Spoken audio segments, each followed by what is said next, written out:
আজকে একটি স্বরচিত কবিতা আবৃত্তি করে শোনাচ্ছি। কবিতার নাম 22শে শ্রাবণ। শ্রাবণে এত বৃষ্টি ঝরে কেন? কেউ যেন বলল ফিস ফিস করে বুকের ভিতরে। তুমি জানো না, প্রথম যখন 22শে শ্রাবণ হয় থমকে যায়। 22শে শ্রাবণ আবার প্রথম হয় নাকি? হয়। যেদিন রবি ঠাকুরের মৃত্যু হয়েছিল সেদিন ছিল প্রথম 22শে শ্রাবণ। শত শত হাজার হাজার মানুষের কান্নার জল ঝরেছিল, পড়েছিল ধবধবে সাদা চাদরে ঢাকা, ফুলে ঢাকা মানুষটির নাকি দেবতাটির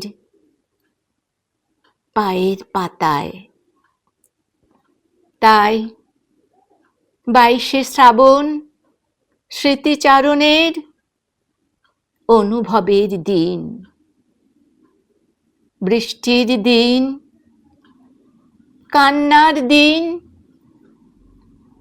সারা আকাশটা কাঁদে, মেঘেরা গুমরে গুমরে মরে, হা হা করে বাতাস যে ছুটে যায় এদিক ওদিক। পাখি সব ডানা ঝাপটায়, ব্যথায় ব্যথায় কাঁদে পাখিদেরই স্বরে। রবি নেই, রবি অস্তাচলে চলে গেছে। শ্রাবণের আকাশ থেকে যে বৃষ্টি ঝরে গাছেদের মাথা ছুঁয়ে নদীতে সাগরে, সেই সব মেঘ গাছ মাটি খুব শোকাহত 22শে শ্রাবণে। তবুও শান্তি, তবুও আনন্দ আছে তার গানে। আমি তার সেই সব গানের সাথে থাকতে চাই, যদি এক ফোঁটা অশ্রু মিশিয়ে দিতে পারি এই আকাঙ্ক্ষায়। অজস্র বৃষ্টি হয়ে ঝরে তার গান এই শ্রাবণের আকাশ থেকে।